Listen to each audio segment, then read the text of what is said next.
जय हिंद दोस्तों, आप सभी का स्वागत है एक बार फिर से आपके अपने YouTube चैनल यूनिक ज्ञान में।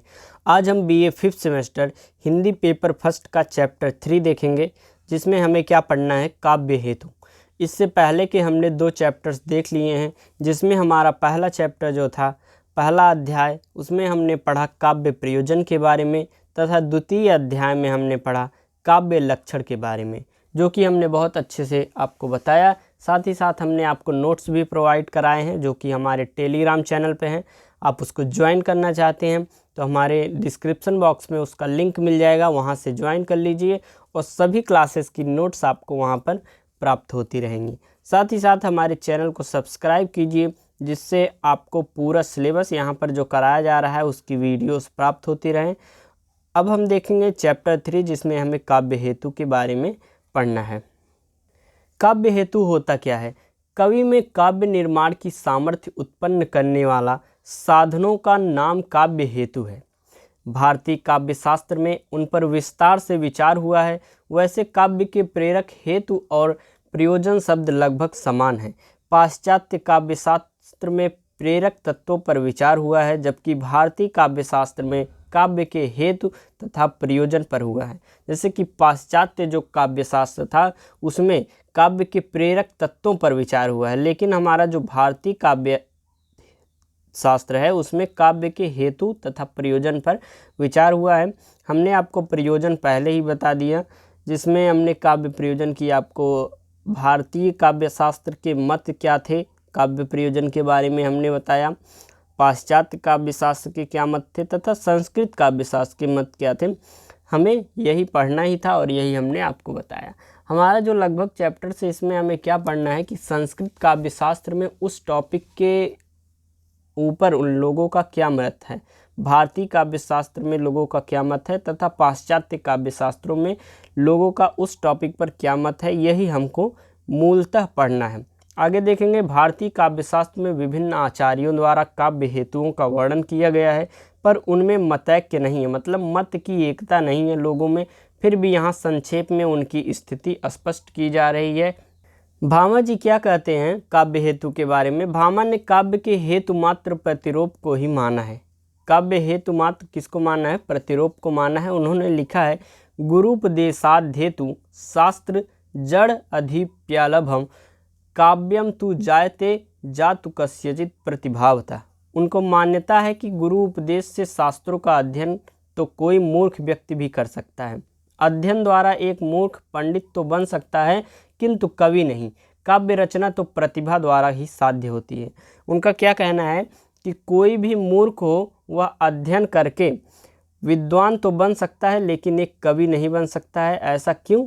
क्योंकि अध्ययन करने से लोगों के मन में ज्ञान बढ़ता है, लेकिन उनकी जो प्रतिभा होती है काव्य रचना की, कवियों की, वह ईश्वर द्वारा प्रदत्त होती है। अगला क्या है? अगला दंडी जी द्वारा हम देखेंगे कि काव्य हेतु क्या है। दंडी ने इस दिशा में कुछ अधिक विचार किया है। किस दिशा में? काव्य हेतु की दिशा में कुछ अधिक विचार किया है। उन्होंने काव्यादर्श में काव्य के 3 हेतुओं की बात कही है। पहला कौन सा हेतु? नैसर्गिक प्रतिभा। दूसरा क्या है? शास्त्रों का अध्ययन। तीसरा क्या है? निरंतर अभ्यास।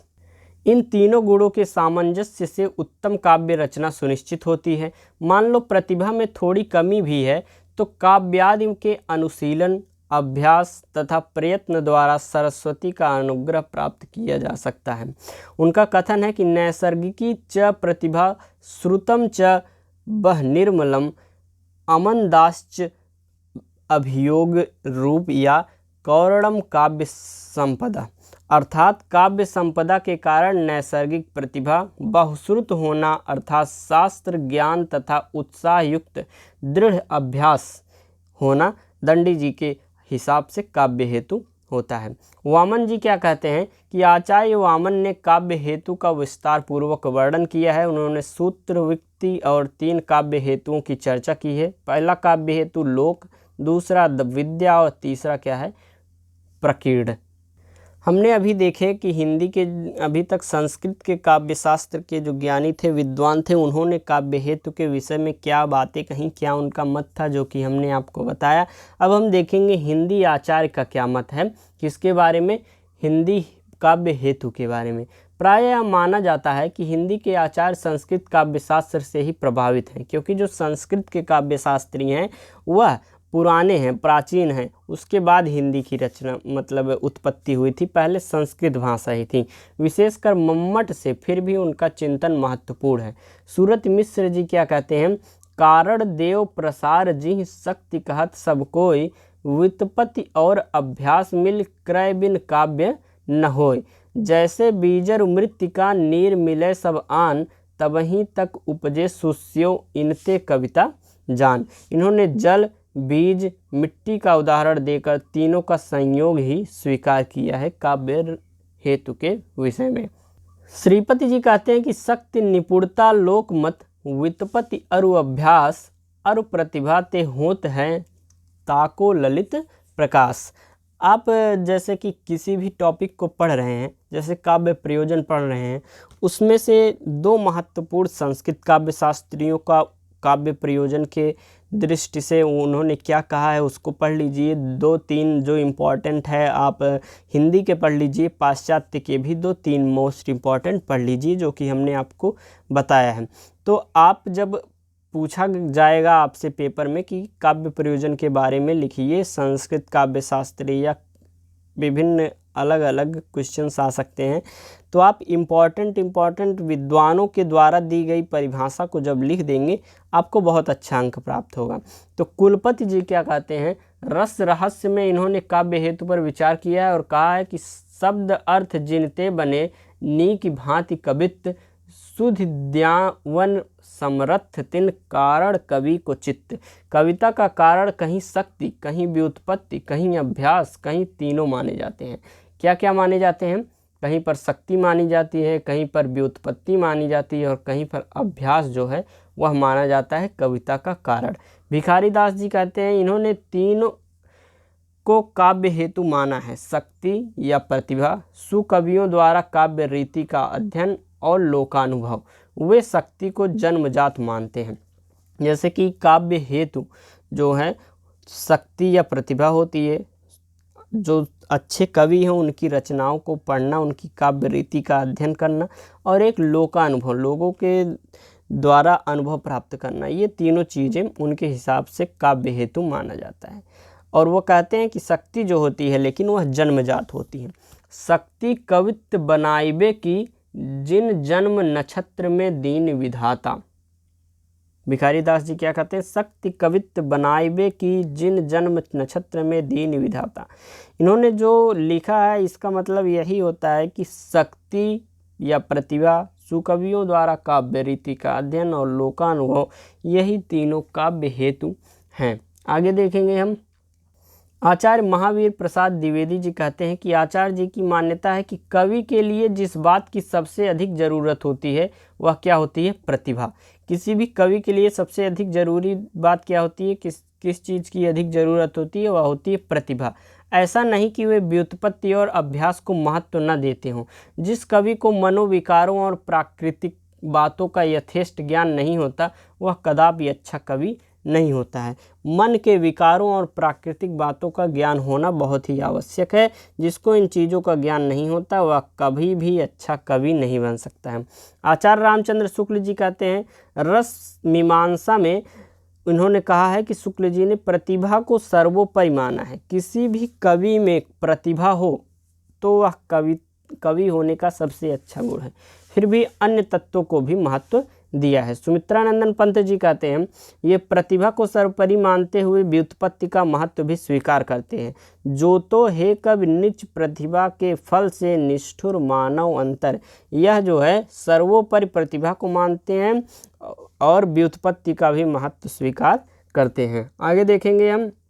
महादेवी वर्मा जी कहती हैं, इनका मत है कि प्रतिभा सर्वोपरि, व्युत्पत्ति महत्वपूर्ण है, मात्र अभ्यास से काम नहीं चल सकेगा। अगर कोई अभ्यास करता है, मात्र अभ्यास ही करता है, तो उससे काम नहीं चलेगा। उसमें प्रतिभा सर्वोपरि होनी चाहिए और व्युत्पत्ति भी महत्वपूर्ण है। अर्थात तीनों जो कारक हैं काव्य हेतु के वो तीनों होने चाहिए। साहित्य सृजन केवल रुचि, इच्छा या विवशता का परिणाम नहीं है, क्योंकि उसके लिए एक विशेष प्रतिभा और उसे संभव करने वाले मानसिक गठन की आवश्यकता होती है। आगे देखेंगे, रामधारी सिंह दिनकर जी कहते हैं कि यह स्तरीय प्रतिभा, व्युत्पत्ति और अभ्यास को महत्वपूर्ण मानते हैं। रामधारी सिंह दिनकर जी व्युत्पत्ति, प्रतिभा और अभ्यास तीनों को महत्वपूर्ण मानते हैं। प्रेरणा को ठीक से ग्रहण करने और उसे ठीक ठीक लिखने के अभ्यास और प्रयास को मैं कविता साधन मानता हूँ। डॉक्टर नगेंद्र जी कहते हैं इन्होंने भी प्रतिभा को ही सर्वाधिक महत्वपूर्ण माना है। यह बात दूसरी है कि इन्होंने प्रतिभा को चेतना माना है, जो अनुभूति, चिंतन, विचार, संकल्प तथा कल्पना आदि क्रियाएं संपादित करती हैं। आप देख रहे हैं हिंदी के जो काव्य शास्त्री हैं लगभग जो है वह प्रतिभा को सर्वोपरि मानते हैं, और व्युत्पत्ति तो महत्वपूर्ण है भी और अभ्यास भी करते रहना चाहिए।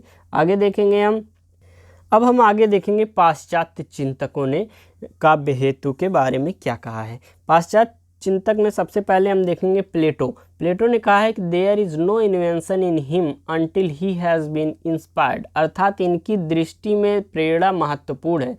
वे मानते हैं कि प्रेरणा के अभाव में कुछ भी स्फुरण संभव नहीं है, अर्थात कोई भी चीज़ का जो है जन्म नहीं हो सकता जब तक वह प्रेरणा ना हो उसके अंदर किसी भी चीज़ की। अगर आपके अंदर प्रेरणा ही नहीं है किसी चीज़ कार्य को करने की, तो आप कार्य को नहीं कर सकते हैं, ऐसा प्लेटो जी का कहना है। आगे अरस्तु जी कहते हैं कि ये प्रतिभा को जन्मजात मानते हैं, a man of learn talent. साथ ही प्रतिभा के साथ सूझबूझ को भी महत्व देते हैं। यह प्रतिभा को जो है जन्मजात होना आवश्यक मानते हैं तथा सूझबूझ भी होनी चाहिए। होरेस कहते हैं for my part I fail to see the use of study without wit or of wit without training. इन्होंने प्रतिभा और अभ्यास दोनों को महत्व दिया है। आगे हम देखेंगे काव्य हेतुओं की समीक्षा, अर्थात अभी तक जो हमने पढ़ा है उससे क्या उत्पन्न होता है, आखिर में क्या पता चलता है। मुख्य रूप से काव्य के 4 हेतु ही स्वीकार किए गए हैं। कौन कौन से? प्रतिभा, व्युत्पत्ति, अभ्यास, समाधि या अवधान। प्रतिभा, सभी आचार्यों ने काव्य सृजन के हेतु रूप में प्रतिभा को विशेषकर महत्वपूर्ण स्थान दिया है। प्रतिभा के शक्ति और संस्कार विशेष पर्यायवाची शब्द हैं। जिस व्यक्ति में प्रतिभा होती है वही सत्काय की सृष्टि में समर्थ होता है और कवि कहलाने का अधिकारी होता है। जिसमें प्रतिभा होती है वही कवि कहलाने का अधिकारी होता है। दूसरा क्या हेतु है? व्युत्पत्ति या निपुणता। व्युत्पत्ति का अर्थ है पांडित्य या विद्वता, जिसमें पहला रुद्रट। इनके अनुसार छंद, रुद्रट जी व्युत्पत्ति के विषय में क्या कहते हैं कि छंद, व्याकरण, कला, लोक स्थिति एवं पदार्थ ज्ञान या उत्पन्न उचित अनुचित विवेक का नाम व्युत्पत्ति है। मम्मट क्या कहते हैं? मम्मट ने व्युत्पत्ति को निपुणता कहा है। यह निपुणता चराचर जगत के निरीक्षण, काव्यादि के अध्ययन से प्राप्त होती है। इस प्रकार सांसारिक अनुभव और अध्ययन से निपुणता प्राप्त होती है, इसी का नाम व्युत्पत्ति है। शक्ति, निपुणता, लोक शास्त्र, काव्याद्य वेक्षणात्। राजशेखर जी कहते हैं इसे व्युत्पत्ति बहुज्ञता मानते हैं। अभ्यास क्या होता है? तीसरा हमारा क्या काव्य हेतु है? अभ्यास। पहला हमने जो बताया प्रतिभा, दूसरा क्या है हमारा? दूसरा है हमारा व्युत्पत्ति, तीसरा है अभ्यास। अभ्यास से तात्पर्य बार बार उस कार्य को करना या निरंतर प्रयास करना। अविच्छेदेन शीलन अभ्यासम। अभ्यास का महत्व भी कम नहीं है, तभी तो कहा गया है करत करत अभ्यास ते जड़मति होत सुजान, रसरी आवत जाते सिल पर परत निशान। अभ्यास से ही संपूर्ण कुशलता प्राप्त होती है। अभ्यासो ही कर्मसु कौशल भावहति। दंडी जी अभ्यास के विषय में क्या कहते हैं? वह कहते हैं कि दंडी प्रतिभा के महत्व को सर्वोपरि महत्व देते हैं, किंतु वे अभ्यास को भी आवश्यक मानते हुए कहते हैं कि पूर्व वासना जन्य अद्भुत प्रतिभा भले ही न हो, किंतु काव्य आदि के श्रवण, अनुशीलता तथा निरंतर अभ्यास से सरस्वती की उपासना करने पर वाणी अवश्य अनुग्रह करती है। अतः जो कीर्ति चाहते हैं उन्हें आलस्य का परित्याग कर सरस्वती की उपासना करनी चाहिए, क्योंकि कवित्व के क्षीण होने पर भी अभ्यासशील व्यक्ति विद्वानों की सभा में विहार करने में समर्थ हो सकते हैं। भामह, वामन, आनंदवर्धन तथा अभिनव गुप्तादि सभी आचार्यों ने अभ्यास के महत्व को प्रत्यक्ष अप्रत्यक्ष रूप से स्वीकार किया है। वास्तव में अभ्यास कवि कर्म के लिए आवश्यक तत्व है। उसके द्वारा काव्य में दीप्ति का आदान होता है। जड़ बुद्धि भी अभ्यास के द्वारा सुजान हो सकती है। अगला हमारा और अंतिम हमारा जो काव्य हेतु है वह है समाधि। राजशेखर ने समाधि को ही काव्य के हेतु स्वीकार किया है। वह मन की एकाग्रता को समाधि कहते हैं। समाहित चित्त मूल अर्थ का दर्शन करता है। कवि कर्म के लिए समाधि सर्वोत्कृष्ट साधन है। समाधि आंतरिक है, अभ्यास बाह्य है। वामन समाधि को अवधान शब्द में अभिहित करते हैं, किंतु यह समाधि अभ्यास का ही प्रतिरूप है। समाधि के लिए भी पहले अभ्यास की ही आवश्यकता है, तथापि उसे काव्य का हेतु स्वीकार करने में कोई दोष नहीं है। उपसंहार में हम देखेंगे कि उपर्युक्त विवेचन के आधार पर यह जाना जा सकता है कि भारतीय काव्यशास्त्र में काव्य हेतुओं पर पर्याप्त विचार हुआ है। वे हेतु प्रतिभा, व्युत्पत्ति, अभ्यास और समाधि हैं। यह बात दूसरी है कि किसी ने एक को महत्व दिया है तो किसी ने दो को, किसी ने सबको, पर वास्तव में तीनों का समन्वित महत्व है। तीनों ही परस्पर पूरक हैं और अपने आप में कोई एक पर्याप्त नहीं है। एक के अभाव में दूसरा अपूर्ण ही है। प्रतिभाशाली व्यक्ति को भी व्युत्पत्ति और अभ्यास का आश्रय लेना ही पड़ता है। अतः तीनों हेतुओं का महत्व स्वीकार्य है। इसीलिए रुद्रट ने तीनों को महत्व देते हुए कहा है कि तृतीय समुदिताम न त व्यस्तास्तस्य काव्यस्योद्भवे निर्माण समूलासे च हेतुर अनहेतु हेतवः। हे तीनों ही काव्योत्कर्ष के समन्वित हेतु हैं, अलग अलग नहीं हैं। इसी प्रकार जयदेव तथा पंडित राज जगन्नाथ ने भी तीनों के महत्व को स्वीकार किया है। यह था हमारा चैप्टर 3, जिसमें हमने काव्य हेतु के बारे में समझा। आप कमेंट करके ज़रूर बताएं कि आपको अच्छे से समझ में आया या नहीं। अगर आपको अच्छे से समझ में नहीं आया वो क्योंकि थोड़ा यह डिफ़िकल्ट इसलिए है क्योंकि इसमें बस रटने वाली चीज़ें हैं, समझने वाली कोई चीज़ है ही नहीं। इसलिए आपको ये PDF नोट्स प्रोवाइड की जाएंगी। आप इस वीडियो को देखने के बाद उसको एक बार रिवीजन कर लीजिए, बहुत अच्छे तरीके से आपको याद हो जाएगा। और इस पेपर को अच्छे से तैयार करने की बहुत आवश्यकता है क्योंकि यह इसमें सभी चीज़ें रटने योग्य ही हैं, तभी आपका पेपर अच्छा होगा। तो आप वीडियो देखते रहिए, लेक्चर्स आपको प्रोवाइड कराते रहेंगे हम, और नोट्स भी प्रोवाइड कराते रहेंगे जिससे आपका तैयारी अच्छे से हो सके।